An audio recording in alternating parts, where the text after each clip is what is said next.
Shri insight of ടാരോട്ടിലേക്ക് എല്ലാവർക്കും സ്വാഗതം. നമുക്കൊന്നൊരു relationship reading ആണ് എടുക്കുന്നത്. നമ്മൾ എടുക്കുന്ന റീഡിങ്ങിന് എന്താണ് ചോദിക്കുന്നതെന്ന് വെച്ചാൽ, നിങ്ങളിപ്പോൾ നിൽക്കുന്നതൊരു സ്റ്റക്ക് സിറ്റുവേഷൻ, നിങ്ങളുടെ റിലേഷൻഷിപ്പിൻ്റെ കാര്യത്തിൽ അല്ലെങ്കിൽ ലവ് ലൈഫിൽ ഒരു സ്റ്റക്ക് സിറ്റുവേഷനിലാണ് നിൽക്കുന്നത് എങ്കിൽ അതിന് നമുക്ക് എന്തൊക്കെ ചെയ്ത് അതിനെ വിജയം കൊണ്ടുവരുവാൻ അല്ലെങ്കിൽ അത് വിജയിപ്പിക്കുവാൻ വേണ്ടി നമ്മൾ എന്ത് ചെയ്യണം, എന്താണ് അതിന് മുന്നിലുള്ള മാർഗം, എന്താണ് ഡിവൈൻ നമുക്ക് തരുന്ന സന്ദേശം, ഇത്രയാണ് നമ്മൾ ചോദിക്കുന്നത്. ഓക്കെ, ഇത് ഒരു ജനറൽ റീഡിംഗ് ആണ്, അതുകൊണ്ട് തന്നെ എല്ലാവർക്കും റെസനേറ്റ് ആവില്ല. പിന്നെ മെയിൽ ഓർ ഫീമെയിൽ എല്ലാവർക്കും കാണാം. ടൈംലെസ് ആയതുകൊണ്ട് നിങ്ങളുടെ മുൻപിൽ എപ്പോൾ കിട്ടുന്നു അപ്പോൾ മുതൽ വാലിഡ് ആകുന്നതാണ്. അപ്പോൾ ഇത്രയും കാര്യങ്ങൾ ആണ് എനിക്ക് പറയാനുള്ളത്. കൂടെ നമ്മുടെ ചാനൽ ലൈക്ക്, കമൻറ്റ്, ഷെയർ, അതുപോലെ തന്നെ ഹൈപ്പ്, സബ്സ്ക്രൈബ് ചെയ്യാത്തവരാണെങ്കിൽ അതും ചെയ്യുവാൻ വേണ്ടിയിട്ട് നിങ്ങളോട് ഞാൻ പറയുകയാണ്. എനിക്കത് നിങ്ങൾ ചെയ്തു തരാറുണ്ട്, എനിക്ക് ഒരുപാട് പേര് അങ്ങനെ ചെയ്യുന്നുണ്ട്. എങ്കിലും ഞാൻ നിങ്ങളെ ഓർമ്മിപ്പിക്കുന്നു, കമൻസ് ഇടണം.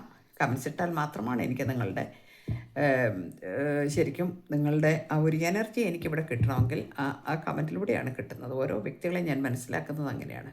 നിങ്ങൾ ഇത്ര വ്യൂവേഴ്സ് ഉണ്ട് എന്ന് പറഞ്ഞാൽ എനിക്കറിയില്ല ആരൊക്കെയാണ് അത് കാണുന്നതെന്ന്.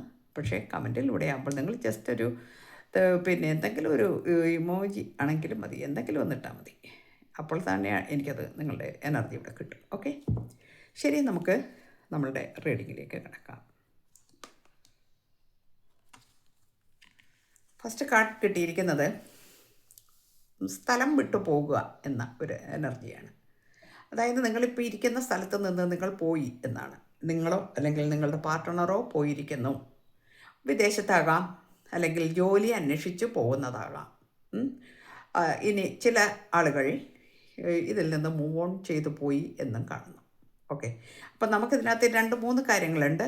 ഒന്ന്, നിങ്ങൾക്ക് വേണമെങ്കിൽ അങ്ങനെ എടുക്കാം, വിദേശത്ത് പോയി എന്ന് കാണാം, അല്ലെങ്കിൽ ജോലിക്കാര്യത്തിന് വേണ്ടിയിട്ട് ദൂരെ എവിടെയോ പോയിരിക്കുന്നു എന്നും നമുക്ക് പറയാം.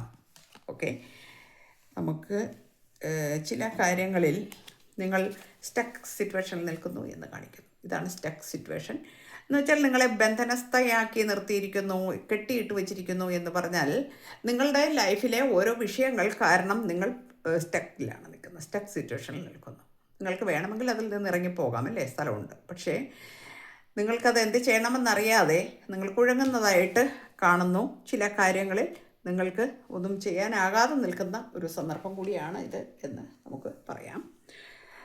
എന്നാൽ നമുക്ക് ചില കാര്യങ്ങൾ നമ്മൾ വിജയിക്കണമെങ്കിൽ എന്ത് ചെയ്യണം, നമ്മളൊന്ന് പ്രതിരോധിക്കുന്നത് നല്ലതാണ് എന്ന് പറയുന്നു നിങ്ങളോട്. ചില കാര്യങ്ങളിൽ പ്രതിരോധിക്കേണ്ട കാര്യങ്ങളാണെങ്കിൽ നിങ്ങൾ പ്രതിരോധിക്കുക തന്നെ വേണം, അല്ലാതെ നമ്മളിരുന്നാൽ ശരിയാവില്ല എന്നാണ്. സാമ്പത്തിക ദുരിതം കാണുന്നുണ്ട്. അതുകൊണ്ട് തന്നെയാണ് ഞാൻ നേരത്തെ പറഞ്ഞത്, ആരൊക്കെയോ ജോലി തേടി പോകുന്ന ഒരവസ്ഥ നമുക്കിതിനകത്ത് കാണുന്നുണ്ട്. അതുകൊണ്ടാണ് സാമ്പത്തിക അവസ്ഥ വളരെ മന്ദീഭവിച്ചിരിക്കുന്നു എന്നാണ് കാണിക്കുന്നത്. കുറച്ച് ബുദ്ധിമുട്ടിലാണ് എന്ന് കാണിക്കുന്നു. അതിനു വേണ്ടിയുള്ള ഒരു അന്വേഷണം, അതിനു വേണ്ടിയുള്ള പ്രയത്നം ഒക്കെയാണ് നമ്മൾ ആദ്യത്തെ കാർഡ് കാണിച്ചു തന്നത്. നൈറ്റ് ഓഫ് കപ്സ് വന്നിട്ടുണ്ട്. നൈറ്റ് ഓഫ് കപ്സ് എന്ന് പറയുമ്പോൾ നിങ്ങളുടെ ഇതൊക്കെ കാരണം കൊണ്ടാകണം നിങ്ങളുടെ പ്രണയ ജീവിതം അല്ലെങ്കിൽ നിങ്ങളുടെ ബന്ധം, ഇത് സിംഗിളാകാം, മാരീഡാകാം, പിന്നെ അതുപോലെ എക്സ്ട്രാ മാരിറ്റൽ അതുമാതിരിയുള്ള ചില ബന്ധങ്ങളുമാകാം. ഏത് ബന്ധമാണ് എന്ന് നമുക്ക് പിന്നെ പറയുന്നില്ല ഞാൻ, കാരണം വെച്ചാൽ ഇതിനകത്ത് എല്ലാം ഒരുമിച്ച് വരുന്നതായിരിക്കും. അപ്പോൾ അതുകൊണ്ട് തന്നെ നൈറ്റ് ഓഫ് കപ്സിൻ്റെ എനർജി എന്ന് പറയുമ്പോൾ വളരെ പതുക്കെയാണ് അത്. ഇപ്പോൾ ഇഴഞ്ഞു പോകുക എന്നൊക്കെ പറയില്ലേ നമ്മൾ, വളരെ മൂവിങ് വളരെ കുറവാണ്. ചിലപ്പോൾ പതുക്കെയാണ് അത്. സ്നേഹം അവിടെയുണ്ട്, വരുന്നുമുണ്ട്, പക്ഷേ ആഗ്രഹമുണ്ട് നിങ്ങളോട് ഒത്ത് ഒരുമിച്ച് കാര്യങ്ങൾ കൊണ്ടുപോകണം എന്നൊക്കെ ആഗ്രഹമൊക്കെ ഉണ്ട്. പക്ഷേ നമ്മുടെ ഈ സ്റ്റക്ക് സിറ്റുവേഷൻ കൊണ്ടാകാം അതിപ്പോൾ ഈ നിലയിലാണ് നിൽക്കുന്നത് എന്ന് കാണിക്കുന്നു. നമുക്ക് സ്റ്റാർ കാർഡ് വന്നിട്ടുണ്ട്. സ്റ്റാർ കാർഡ് ഞാൻ ഇത്രേ കാണിക്കുള്ളൂ, കാരണം മറ്റേ കാണിക്കാൻ പാടില്ല ഞങ്ങൾക്ക്, അതുകൊണ്ടാണ്. അപ്പോൾ സ്റ്റാർ കാർഡ് പ്രതീക്ഷ, ഒരുപാട് പ്രതീക്ഷകളിൽ നമ്മൾ ജീവിക്കുന്നു എന്നാണ്. പ്രതീക്ഷ തന്നെയാണ് നമ്മുടെ ലൈഫിലെ എന്തെങ്കിലും കാര്യങ്ങൾ നമുക്ക് നടക്കണമെങ്കിൽ പ്രതീക്ഷയില്ലെങ്കിൽ നമുക്ക് നടക്കില്ല. പ്രതീക്ഷയില്ലെങ്കിൽ പിന്നെ എന്താണ് നമുക്ക് ലൈഫിലുള്ളത്? അപ്പോൾ പ്രതീക്ഷ എന്ന് പറയുന്നത് നമുക്ക് വളരെയധികം അർത്ഥവത്തായ ഒരു ആവശ്യമാണ്, കാര്യവുമാണ്. അതുകൊണ്ട് തന്നെ അത് വളരെ നല്ല രീതിയിൽ തന്നെ ഇവിടെ അത് നടക്കുന്നുണ്ട് എന്ന് കാണിക്കുന്നു. ഞാൻ ഈ കാർഡ്സ് ഇങ്ങനെ വയ്ക്കുകയാണ്. ഓക്കെ, അപ്പോൾ അടുത്ത കാർഡ് പ്രോഗ്രസ്സാണ് കാണുന്നത്. അപ്പോൾ പ്രതീക്ഷ ഉള്ളതുപോലെ തന്നെ പ്രതീക്ഷ വരാൻ കാരണം എന്താണ്? നിങ്ങൾക്ക് പ്രോഗ്രസ് വരുന്നു, വളരെയധികം പ്രോഗ്രസ് വരുന്നു എന്നാണ്. അതായത് നിങ്ങളുടെ ബന്ധത്തിലാണെങ്കിലും അതുപോലെ തന്നെ നിങ്ങളുടെ വ്യക്തിയുടെ, അല്ലെങ്കിൽ നിങ്ങളാരായാലും, നിങ്ങളുടെ വ്യക്തി ആരായാലും നിങ്ങളുടേതാകാം ഒരുപക്ഷെ കരിയർ, ഫിനാൻസൊക്കെ രണ്ടുപേർക്കും ആകാം. അപ്പോൾ അതുകൊണ്ട് അത് ഏതായാലും വളരെ നല്ല ഭംഗിയിൽ ഒരു പ്രോഗ്രസ് വരുന്നു എന്നാണ് കാണിക്കുന്നത്. ഇവിടെ കുറച്ച് പാർട്ട്ണർഷിപ്പ് ബിസിനസ് കൊളാബ് ചെയ്തുകൊണ്ട് ഒക്കെ അങ്ങനെ നല്ല രീതിയിലേക്ക് അത് കൊണ്ടുവരുന്നു എന്നാണ് കാണിക്കുന്നത്. നന്നായി. ഏസ് ഓഫ് പെന്റക്കിൾസ് തന്നെ വന്നിട്ടുണ്ട്. അപ്പോൾ ഇനി ഭയപ്പെടാനില്ല എന്ന് കാണിക്കുന്നു. സാമ്പത്തിക ദുരിതങ്ങളിൽ, വിഷമങ്ങളിൽ പെട്ടാണ് സ്റ്റക്ക് ചെയ്ത് നിങ്ങൾ നിന്നിരുന്നതെങ്കിൽ തീർച്ചയായിട്ടും അതിന് നല്ല ഒരു റിസൾട്ട് വരാൻ പോകുന്നു എന്ന് കാണിക്കുന്നു. ബിസിനസ് ആണെങ്കിലും ശരി, നിങ്ങളുടെ കരിയർ ജോലിയാണെങ്കിലും ശരി, ഏത് കാര്യത്തിലാണെങ്കിലും അത് വളരെ ഭംഗിയായി തന്നെ വരുന്നുണ്ട് എന്ന് കാണിക്കുന്നു. എന്നാൽ കുറച്ച് ഒരു ഇന്നർ സ്ട്രെങ്ത് വർദ്ധിപ്പിക്കേണ്ടതായിട്ടുണ്ട്. നിങ്ങൾ പല കാര്യങ്ങളിലും ഇതൊക്കെ ഉണ്ടെങ്കിലും പല കാര്യങ്ങളിലും നിങ്ങൾ ഒരു മനഃചാഞ്ചല്യം അവിടെ വരുന്നു എന്ന് കാണിക്കുന്നു. ഒരു ഭയം നിങ്ങളെ കീഴ്പ്പെടുത്തുന്നു എന്ന് കാണിക്കുന്നു. അത് നമുക്ക് വേണ്ട. കാരണം നമ്മൾ ഒരു ഇന്നർ സ്ട്രെങ്ത് നേടിയെടുക്കണം. നമ്മുടെ കാര്യങ്ങൾ നടക്കണമെങ്കിൽ അതിന് ഏതായാലും, കരിയറായാലും ഫിനാൻസ് ആയാലും ശരി, നിങ്ങളുടെ ലൈഫാണെങ്കിലും ശരി, നിങ്ങളുടെ റിലേഷൻഷിപ്പ്, ലവ് എന്തും ആവട്ടെ, അതിന് നമുക്ക് ഒരു മനസ്സിന് ബലം കൊടുക്കുക എന്നാണ്. അത് നിങ്ങൾ ചെയ്തിരിക്കണം എന്ന് എടുത്ത് കാണിക്കുന്നുണ്ട്. അതുകൊണ്ട് നിങ്ങളത് ശ്രദ്ധിക്കേണ്ട ഒരു വിഷയം തന്നെയാണ്. നമ്മൾ വിചാരിക്കും ഇങ്ങനെയൊക്കെ പോകും, എങ്ങനെയെങ്കിലുമൊക്കെ അങ്ങ് പോകുമെന്ന്, അല്ലെ വരുന്നിടത്ത് വെച്ച് അങ്ങനെയൊന്നുമല്ല. വരുന്നിടത്ത് വെച്ച് കാണാം എന്ന് പറയുന്നതൊക്കെ ശരിയാണ്. പക്ഷേ വരുന്നിടത്ത് വെച്ച് കാണണമെങ്കിലും നമുക്കൊരു ഇന്നർ സ്ട്രെങ്ത് ആവശ്യമുണ്ട്. ഇവിടെ 9 ഓഫ് പെൻറ്റക്കിൾസ് വന്നിട്ടുണ്ട്. 9 ഓഫ് പെൻറ്റക്കിൾസ് എന്ന് പറയുമ്പോൾ നിങ്ങൾ പച്ച പിടിച്ചു കഴിഞ്ഞിരിക്കുന്നു ഇപ്പോൾ എന്നാണ്. നിങ്ങളുടെ സാമ്പത്തിക സിറ്റുവേഷനിൽ, അല്ലെങ്കിൽ ഇനി വരാൻ പോകുന്നു, ഇപ്പോൾ നിൽക്കുന്ന നിങ്ങളുടെ സിറ്റുവേഷൻ സ്റ്റക്കാണെങ്കിൽ വരാൻ പോകുന്നു നിങ്ങൾക്ക് നല്ല കാലം എന്ന് തന്നെയാണ്. എല്ലാ അർത്ഥത്തിലും നിങ്ങൾക്ക് നല്ല കാലം വരാൻ പോകുന്നു എന്ന് തന്നെ നമുക്കിവിടെ കാർഡ് സൂചിപ്പിക്കുന്നുണ്ട്. ക്വീൻ ഓഫ് സോർഡ്സിന് വീണ്ടും വരുന്നുണ്ട്. നമുക്ക് ഇന്നർ സ്ട്രെങ്ത്, അതായത് ക്വീൻ ഓഫ് സോർഡ്സ് ആണ്. വളരെ ബോൾഡായിരിക്കൂ നിങ്ങൾ ബോൾഡായിരിക്കൂ. കാര്യങ്ങൾ എന്തായാലും ശരി, എന്ത് വന്നാലും ശരി, അതിനെ തരണം ചെയ്യാനുള്ള കഴിവ് നിങ്ങൾ നേടിയെടുക്കൂ. എന്തും വന്നോട്ടെ, എന്ത് സ്റ്റക്ക് സിറ്റുവേഷൻ വന്നാലും ശരി, നമ്മൾ തന്നെ വിചാരിക്കണം. നമ്മൾ വിചാരിച്ചാൽ മാത്രമാണ് ഇതിനെ മുൻപോട്ട് കൊണ്ടുവരാൻ പറ്റുള്ളൂ. അല്ലാതെ വേറെ ആര് വിചാരിച്ചിട്ട് കാര്യമില്ല. ഓക്കെ, അതുകൊണ്ട് നമ്മൾ തന്നെ അത് വിചാരിക്കുക എന്നാണ് പറയുന്നത്. ഇതിനിടയ്ക്ക് ഒരു ജസ്റ്റിസ് കാർഡ് കൂടി നിങ്ങൾക്ക് വന്നിട്ടുണ്ട്.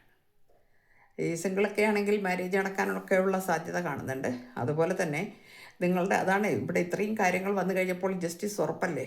കാരണം നിങ്ങൾ ഏതവസ്ഥയാണ് നമ്മൾ ആദ്യം കണ്ടത് സാമ്പത്തികമായിട്ട്. ഈ കാർഡ് സാമ്പത്തികമായിട്ട് നമ്മൾ വളരെയധികം ദുരിതം അനുഭവിച്ചിട്ടൊക്കെ നിൽക്കുന്ന അവിടെ ഒരു ജസ്റ്റിസ് നിങ്ങൾക്ക്, ഡിവൈൻ ഒരു ജസ്റ്റിസ് നിങ്ങൾക്ക് തരാൻ പോകുന്നു എന്ന് കാണിക്കുന്നു. ഓക്കെ, അതുപോലെ ക്വീൻ ഓഫ് വാൻസ് ഒക്കെ കാണിക്കുന്നുണ്ട്. ക്വീൻ ഓഫ് വാൻസ് എന്ന് പറയുമ്പോഴും അത് തന്നെയാണ് ഒരു വർക്കിംഗ് പേരൻറ്റ്, അതായത് ലേഡീസിനെ സംബന്ധിച്ചിടത്തോളം ഒക്കെ ആണെങ്കിൽ വർക്കിംഗ് പേരൻറ്റ് ഒക്കെ ആയിട്ടുള്ള ആളുകളും ഉണ്ട്. അതായത് വിദേശത്ത് പോയിട്ട് പല പല മേഖലകളിൽ ജോലി ചെയ്യുന്ന ആളുകളുണ്ട്.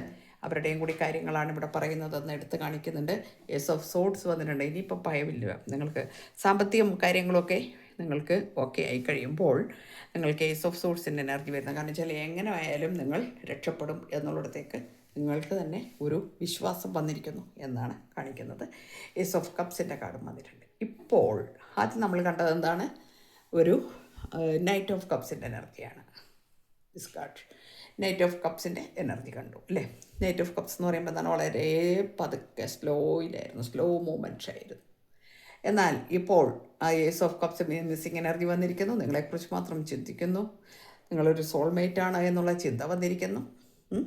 ഈ ബന്ധം എങ്ങനെയെങ്കിലും അത് മുൻപോട്ട് കൊണ്ടുപോകണം, വിജയിപ്പിക്കണം എന്നൊക്കെ ആഗ്രഹിക്കുന്നുണ്ട്. അപ്പോൾ നിങ്ങൾ ചെയ്യേണ്ടത്, നമ്മുടെ ചോദ്യം ഇതാണ്, ഇത് വിജയിപ്പിക്കുവാൻ നമ്മൾ എന്ത് ചെയ്യണം? അതിനാണ് നമുക്ക് ഏസ് ഓഫ് സോർഡ്സ് വന്നിട്ടുണ്ട്. നമുക്ക് അതേമാതിരിയുള്ള ഒരുപാട് സ്ട്രെങ്ത് കാർഡ് വന്നിരിക്കുന്നു. പിന്നെ നമുക്ക് പിന്നെ ക്വീൻ ഓഫ് സോഡ്സ് വന്നിരിക്കുന്നു. അപ്പം നിങ്ങളുടെ ഇൻഡ്യൂട്ടീവ് പവർ വർദ്ധിപ്പിക്കുക. നിങ്ങളുടെ പ്രാർത്ഥന നല്ലതുപോലെ വേണം. മെഡിറ്റേഷൻ ചെയ്യണം, മാനിഫെസ്റ്റ് ചെയ്യണം. ഇത്തരം കാര്യങ്ങളിൽ നിങ്ങൾ കൂടുതൽ കോൺസെൻട്രേഷൻ കൊടുക്കണം. നിങ്ങളുടെ ഇന്നർ സ്ട്രെങ്ത് വർദ്ധിപ്പിക്കണം. എന്ത് വന്നാലും നടക്കും, അല്ലെങ്കിൽ അതായത് ഒരു പോസിറ്റീവ് ആയിട്ട് തിങ്ക് ചെയ്യുക. നിങ്ങൾ പോസിറ്റീവായിട്ട് മാത്രം തിങ്ക് ചെയ്യുക. നിങ്ങളതിങ്ങനെ ചിന്തിച്ചുകൊണ്ടിരിക്കരുത്. ഇത് നെഗറ്റീവ് വരും നമ്മളിങ്ങനെ ചിന്തിക്കരുത്. അയ്യോ എനിക്കൊന്നും നടക്കത്തില്ല, അല്ലെങ്കിൽ ഞാൻ എത്ര ശ്രമിച്ചിട്ടും കഴിയുന്നില്ല, എന്താ ഇനിയിപ്പോൾ ഒരു പോംവഴി എന്ന് ഓർത്ത് നിങ്ങളിരിക്കരുത്. വരും എൻ്റെ സമയം വരും. എൻ്റെ സമയം വരുമ്പോൾ എനിക്കെല്ലാം എൻ്റെ മുൻപിൽ ഈശ്വരൻ അത് കൊണ്ടുത്തരും, ഡിവൈൻ അത് കൊണ്ടു തന്നിരിക്കും. കാരണം വെച്ചാൽ ഒരു കാര്യം നമ്മൾ മനസ്സിലാക്കണം, നമ്മൾ ഒരാളെ പരിചയപ്പെട്ട് കഴിഞ്ഞാൽ അത് വെറുതെ ആയിരിക്കില്ല. ഒരു കാരണവുമില്ലാതെ നമ്മളൊരാളെയും പരിചയപ്പെടില്ല. എന്തെങ്കിലും കാരണം, ഒരുപക്ഷെ അത് മുൻജന്മ ബന്ധമായിരിക്കാം, അല്ലെ ഈ ജന്മത്തിലുള്ള കാർമിക് റിലേഷൻസ് ആയിരിക്കാം. എന്തെങ്കിലുമൊക്കെ അതിനകത്ത് കാരണങ്ങൾ കാണും. അത് നമ്മൾ മനസ്സിലാക്കിക്കൊണ്ട് തന്നെ നമ്മൾ മുൻപോട്ട് പോകണം എന്നാണ് കാണിക്കുന്നത്. നിങ്ങൾക്ക് വളരെ അനുകൂലമായിട്ടുള്ള കാർഡ്സാണ് വന്നിരിക്കുന്നത്. ലാസ്റ്റ് കാർഡ് വന്നിരിക്കുന്നത് ഫാമിലിയാണ്. 10 ഓഫ് കപ്സ്. ഇതിൽ കൂടുതൽ റിലേഷൻഷിപ്പിലൊരു കാർഡ് നമുക്ക് കിട്ടാനില്ല. അപ്പോൾ 10 ഓഫ് കപ്സ് എന്ന് പറയുമ്പോൾ നിങ്ങൾക്ക് പ്രോസ്പെരിറ്റി, അബൻഡൻസ്, നിങ്ങളുടെ സ്നേഹം, ഫാമിലി, കെട്ടുറപ്പുള്ള ഒരു ജീവിതം, ഇതൊക്കെ നിങ്ങൾക്ക് വരാൻ പോകുന്നു. അത് നേരത്തെ ഞാൻ പറഞ്ഞു, സിംഗിൾസ് ആണെങ്കിൽ വിവാഹം പിന്നെ നടക്കാനുള്ള സാധ്യതയുണ്ടെന്ന് പറഞ്ഞു. അതുപോലെ തന്നെ മാരീഡായിട്ടുള്ള ആളുകൾ പിരിഞ്ഞിരിക്കുന്നവരുണ്ടെങ്കിൽ, അല്ലെങ്കിൽ ജോലി ആവശ്യങ്ങൾക്കൊക്കെ ആയിട്ട് വിദേശത്തൊക്കെ പോയിട്ടുള്ള ആളുകളാണെങ്കിൽ അവർ വരുന്നു. നിങ്ങളുടെ ജീവിതത്തിനൊരു സുരക്ഷിതത്വം വരുന്നു, കെട്ടുറപ്പ് വരുന്നു. നിങ്ങൾ വളരെ പിന്നെ പ്രോസ്പെരിറ്റിയിലേക്ക് പോകുന്നു, ലൈഫ് എൻജോയ് ചെയ്യുന്നു, സന്തോഷിക്കുന്നു. ഇതൊക്കെയാണ് നമുക്ക് കാണിച്ചിരിക്കുന്നത്. അപ്പോൾ വളരെ നല്ല പോസിറ്റീവായിട്ടുള്ള ഒരു കാർഡ്സാണ് നമുക്കിന്ന് വന്നിരിക്കുന്നത്. നല്ല നല്ല നല്ല സന്ദേശങ്ങളും നമുക്കിതിനകത്ത് വന്നിട്ടുണ്ട്. എല്ലാവർക്കും നല്ലത് വരട്ടെ. Thank you universe.